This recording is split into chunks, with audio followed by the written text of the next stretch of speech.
Congratulations, Mr. and Mrs. Klug. This is John from Lakeshore V Center. I'm going to be walking around today to show you some of the basics on your new Heartland Cyclone. One of the first things you're going to want to note is that once you get to the campsite, you're going to want to turn on your battery disconnect switches. That's these switches up front here. That's a motion sensitive light that was activated. You want to make sure those are turned on to green. And that walks you through right there and explains the purpose of those for the 12 volt. That's your inverter. That's your reservoir for your hydraulics, and there's your deep cycle battery. There's a 110 plug up on top of the inverter. For whatever reason, some of your 110 outlets quit working. You do want to check that because it does have a reset on it. So to test out, to know that our 12 volts working, we're going to simply push both arrow keys at the same time. This is for our hydraulics, and look at that. So we know we've got 12 volt power. Okay, we've got a split tank system. We've got a tank on either side of the camper. Righty-tighty shuts off the tanks. Lefty-loosey will open that up. Our docking center is located over here. We have an additional battery disconnect, which does have to be turned on to green. The positioning of the valves determines the function. There's a simple chart that's right there that'll walk you through step by step. Whether you want to go off tank, you want city water connection, you simply rotate those valves. Notice the white city water fill right here. That's for your whitewater garden drinking hose. The black one next to it is to flush out the tanks.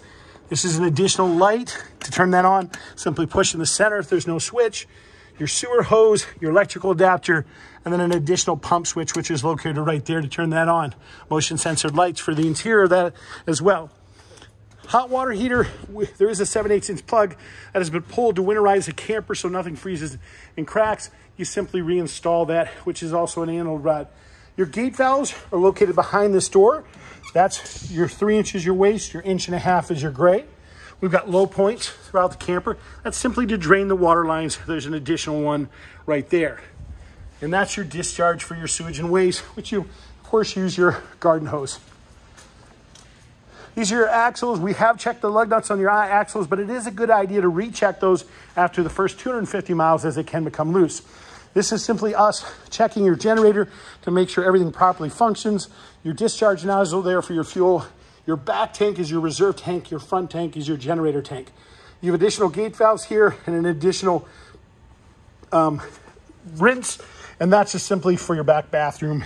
And of course, those gate valves are located right in there. You do have a power cord reel on this, which is operated by this button on the right-hand side. We're going to give you the electrical adapters to convert from 30 to 15 amp and down, from 50 to 30 and then 30 to 15. This is your power button for your pump system, for your fuel system. Okay, we've got a 250-pound rated ladder here. You simply pull those pins. That ladder will swing forward and become operational. These locks simply rotate. The patio swings to a level position. That's patio position. You disconnect the cables, and that becomes your ramp door. Okay, your steps are locked behind this compartment right here. Let's walk you to the inside. I'm going to show you a couple more things on the outside. We'll get you right inside. Okay, right here, we have an exterior grill. You simply have to depress these blue tabs. That grill will come sliding out, but there is a quick connect gas line that you do have to attach right below. Of course, you've got a wonderful slide out TV with this. Over here on this side is your regulator. It's hard to see back in here. Back in this corner, it's currently green in color. There's a tab on the top which indicates which tank it's drawing from. Whichever direction that tab is rotated is the tank it's drawing from. And again, righty-tighty shuts off those tanks. Lefty-loosey will open that up. Okay, let's walk inside here. As we walk inside, motion sensor light kicks on. At the bottom here, we've got your fuse and breaker panel box. Everything's marked and labeled. Our fuses are above. This turns on our inverter, so our solar panel is operational. Overhead light switches are at the top there. We've got vent fans, Yeti package, which is your additional heating pads on the tanks and lines. Your slide controls to operate your primary slides to roll those out. Get power to our in-command center. We're simply going to push that. To operate our bed from the front, that's operated from this control center. A scrollable menu for all the various functions here. You simply scroll through that and you can select it. Slide things in and out. If you want to operate things off your phone, you can download that QR code right there. Keys are located around your kitchen faucet, your refrigerator. The controls for that are on the side of the refrigerator. Your stove is simple electronic ignition. When you go to ignite your stove, simply rotate the dial and that'll pop right on just like that. Your fireplace, far button to the right-hand side will turn that on. This will allow you to adjust temperature, adjust flame color, and then a timer. Keys and remotes are typically located in the drawers of your sink cabinet or your kitchen cabinets.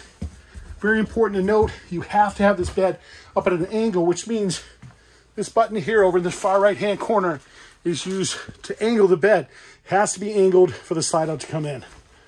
All your thermostats work the same way. Simple operation. We push it out a couple times, a snowflake appears. That's our air conditioning. Then we use the up and down keys to control the desired temperature. You heard your air conditioning kick right on there. And then we'll push it again. The wavy lines are our furnace right there. This controls desired temperature, and that'll shut that off for us. Little green light on your power boosted TV antenna. That's your amplifier. That just gives you better reception.